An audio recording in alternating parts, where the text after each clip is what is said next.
দেশটাকে টিকটকার বানাতে চাচ্ছেন।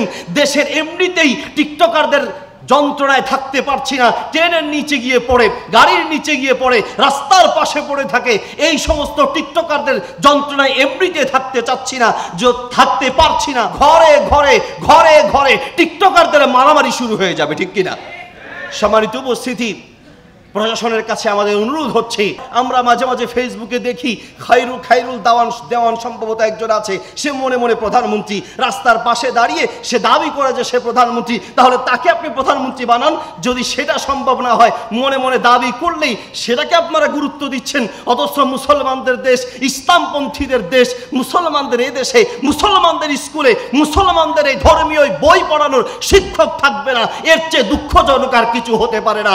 হ্যাঁ, যদি আপনারা স্কুলগুলোতে ধর্মীয় শিক্ষক নিয়োগ দিতে না চান, তাহলে ঘোষণা করে দেন স্কুলগুলো মুসলমানদের স্কুল নয়, মুসলমানদের প্রতিষ্ঠান নয়, এটা অমুসলিমদের প্রতিষ্ঠান। তাহলে আমাদের আর কোনো দাবি থাকবে না। স্পষ্ট করে বলুন এটা মুসলমানদের প্রতিষ্ঠান কিনা, মুসলমানের বাচ্চা পড়বে কিনা। মুসলমানের বাচ্চা যদি পড়ে তাহলে ইসলামী ধর্মীয় শিক্ষক রাখতে হবে। আর যদি বলেন রাখবেন না, তাহলে ঘোষণা দেন যে এটা মুসলমানদের প্রতিষ্ঠান নয়, এখানে মুসলমানদের ধর্মীয় বাচ্চারা, মুসলমানের বাচ্চারা পড়বে না, স্কুলগুলো ধর্মীয়, স্কুলগুলো মুসলমানদের প্রতিষ্ঠান নয়। এই ঘোষণা দেন, তাহলেই বুঝবেন একদিন সময় লাগবে না, সবগুলো স্কুল এমনিতেই খালি হয়ে যাবে, ঠিক কিনা? এমনিতেই গত 4 বছরে হাজার হাজার, এমনিতে গত 4 বছরে আপনারা দেখেছেন স্কুলে ধস নেমেছে শুধুমাত্র ইসলামী মূল্যবোধকে অবজ্ঞা করার কারণে।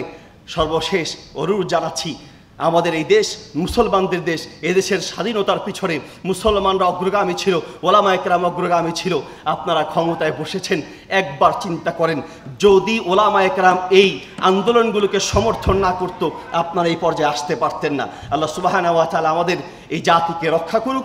আমরা কথা বলছি শুধুমাত্র আমাদের জাতির রক্ষার জন্য, কারণ আমাদের পরবর্তী প্রজন্ম যেন টিকটকার প্রজন্ম না হয়, ধর্ষক না হয়, চোর না হয়, ডাকাত না হয়। যদি ধর্মীয় শিক্ষা না থাকে, ধর্মীয় শিক্ষা গ্রহণ না করে, তাহলে দেখবেন যে আমাদের সন্তানরা অমানুষ হিসেবে তৈরি হবে। তার বাস্তবতা বাংলাদেশের বৃদ্ধাশ্রমগুলোতে গিয়ে খোঁজ দিয়ে দেখেন, চ্যালেঞ্জ করে বলতে পারি, কোনো আলেমের মা বাপকে সেখানে খুঁজে পাবেন না, কোনো ইসলামপন্থীর মা বাপকে সেখানে খুঁজে পাবেন না। আমরা চাই না আমাদের সন্তানরা আমাদেরকে এই বৃদ্ধাশ্রমে পাঠিয়ে দিক, অথবা আমাদের ঘরকে বৃদ্ধাশ্রমে বানাক, এটা আমরা চাই না। শিশুর জন্য জুতা ক্রয় করা হয়েছে, কিন্তু সেই জুতা ব্যবহার করা হয়নি। বিক্রি করার জন্য আনা হয়েছে, কিন্তু সেই জুতা ব্যবহার করা হয়নি। এই গল্পের মধ্যে লেখক একটি নিরাশার গল্প, একটি হতাশার কথা উল্লেখ করেছেন। অর্থাৎ মায়ের পেটে যখন বাচ্চা এসেছিল, পরিবারের সকলে মিলে খুব আনন্দিত, খুব আশা নিয়ে জুতা কিনেছিল, কিন্তু বাচ্চাটি পৃথিবীতে আসার পরেই বা মায়ের পেটেই সে মারা গিয়েছে, তার জন্য এই জুতার ব্যবহার করা হয়নি। এই হতাশা তিনি তুলে ধরেছেন। গল্পটি শোনানোর অর্থ হচ্ছে, আমরাও আজ বাঙালি জাতি, আমরা আসলে খুব হতাশাগ্রস্ত। যত আশা আমরা করেছিলাম, এক এক করে আমাদের প্রতিটি আশার উপরে যেন আঘাত পড়েই যাচ্ছে। আমরা বড় আশাবাদী ছিলাম, আমাদের এই দেশের স্বাধীনতার পিছনে যে সকল ইসলামপন্থীরা রক্ত দিয়েছেন, আবু সাইদ মুগ্ধরা ইসলামপন্থী ছিলেন, সেই রক্তের বিনিময়ে যারা ক্ষমতায় বসেছেন, আমরা আশা করেছিলাম তাদের কাছ থেকে আর যাই হোক অন্তত ইসলামের উপরে কোনো আঘাত আসবে না। কিন্তু দুঃখের সাথে বলতে হয়, ক্ষমতার পরিবর্তন হয়েছে, ক্ষমতাসীনদের পরিবর্তন হয়েছে, দেশের ক্ষমতার পরিবর্তন হয়েছে, কিন্তু দুঃখের সাথে বলতে হয় পূর্বের সেই ফেসিবাদীদের মতো এখন ইসলামের উপরে আঘাত করা বন্ধ হয় নাই, ঠিক কিনা? আমি বলে যেতে চাই, ছোট মুখে একটি কথা হৃদয় থেকে বলে যেতে চাই, তা হচ্ছে আমাদের বর্তমান ক্ষমতাসীনদের মনে রাখা উচিত, পূর্বের শিক্ষামন্ত্রী যিনি একটি কথার পর্যায়ে গিয়ে বলেছিলেন, বাংলাদেশের যেই মাদ্রাসাগুলো সেগুলোকে ব্যাঙের ছাতার সাথে তুলনা করেছিলেন। ব্যাঙের ছাতার সাথে তুলনা করে শিক্ষামন্ত্রী টিকতে পারেন নাই। পূর্বের বহু ফেসিবাদী, বহু জালিম ক্ষমতাসীনরাও ধর্মের বিরুদ্ধে গিয়ে ইসলামী মূল্যবোধের উপরে আঘাত করে টিকতে পারে নাই। তারও আগে যদি যাই, আমরা দেখতে পাবো ইতিহাস আমাদেরকে শিক্ষা দেয়, ফেরাউন যখন পৃথিবীতে প্রভুত্ব দাবি করতে চেয়েছিল, ফেরাউন তখন চেয়েছিল ইসলামী শিক্ষা বন্ধ করবে, কিন্তু তখনকার মুসলমানরা শিক্ষা প্রতিষ্ঠান বন্ধ হয়েছে, তাদের ঘরগুলোকে শিক্ষা প্রতিষ্ঠান বানিয়েছে। আমরাও বলে যেতে চাই, মনে রাখবেন আমাদের আমাদের মুখ বন্ধ করা সম্ভব হতে পারে, কিন্তু ইসলামের উপরে আঘাত আসলে, ধর্মের উপরে আঘাত আসলে মনে রাখবেন আমার মুখ বন্ধ হবে। আমার মুখ বন্ধ হলে আমার সন্তান কথা বলবে, আমাদের নাতিপুতি কথা বলবে। প্রত্যেকটা মুসলমানের ঘর থেকে প্রত্যেকটা ঘর আবার ইসলামী শিক্ষার কেন্দ্রবিন্দু হবে ইনশাআল্লাহ, ঠিক কিনা? এখানে আমরা হয়তো সামান্য কয়েকজন মানুষ আমাদেরকে দেখতে পারেন, কিন্তু মনে রাখবেন এখানে এক একজন মানুষের পিছনে কোটি কোটি মানুষ রয়েছে। আপনারা হয়তো মনে করতে পারেন আমাদের হাতে তেমন কোনো মিডিয়া নাই, কিন্তু মনে রাখবেন আমাদের প্রত্যেকটা মসজিদ এক একটা মিডিয়া। আপনারা স্কুলগুলোতে যেইভাবে ধর্মীয় শিক্ষক নিয়োগ না দিয়ে সেখানে গানের শিক্ষক নিয়োগ দিয়ে দেশটাকে টিকটকার বানাতে চাচ্ছেন, দেশের এমনিতেই টিকটকারদের যন্ত্রণায় থাকতে পারছি না, ট্রেনের নিচে গিয়ে পড়ে, গাড়ির নিচে গিয়ে পড়ে, রাস্তার পাশে পড়ে থাকে, এই সমস্ত টিকটকারদের যন্ত্রণায় এমনিতে থাকতে চাচ্ছি না, থাকতে পারছি না। আর যদি স্কুলগুলোতে গানের শিক্ষক নিয়োগ হয় তাহলে কয়েক বছর গেলে দেখবেন ঘরে ঘরে ঘরে ঘরে টিকটকারদের মারামারি শুরু হয়ে যাবে, ঠিক কিনা? সম্মানিত উপস্থিতি, প্রশাসনের কাছে আমাদের অনুরোধ হচ্ছে, আমরা আমাদের এই দেশে আমাদের এই জাতিকে আমরা ধর্ষকদের জাতি বাড়াতে চাই না, টিকটকারদের জাতি বাড়াতে চাই না।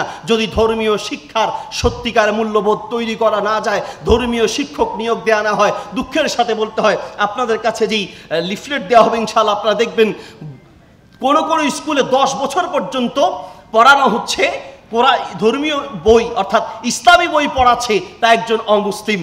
কত দুঃখের বিষয়। আপনারা অধিকারের কথা বলেন, কাদের অধিকারের কথা?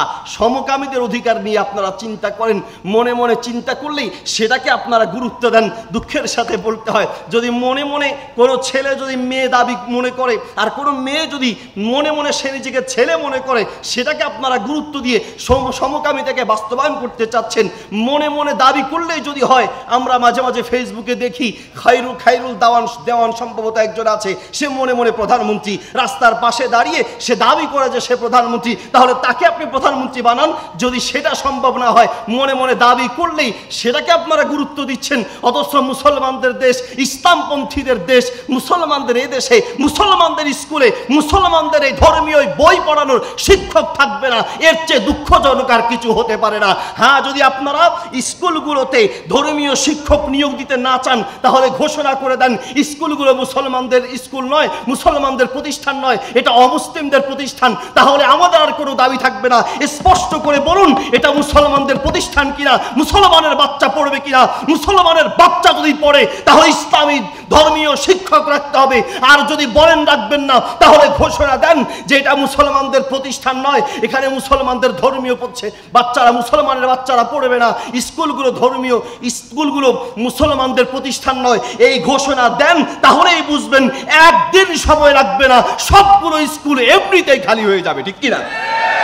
এমনিতেই গত 4 বছরে হাজার এমনিতে গত 4 বছরে আপনারা দেখেছেন স্কুলে ধস নেমেছে শুধুমাত্র ইসলামী মূল্যবোধকে অবজ্ঞা করার কারণে।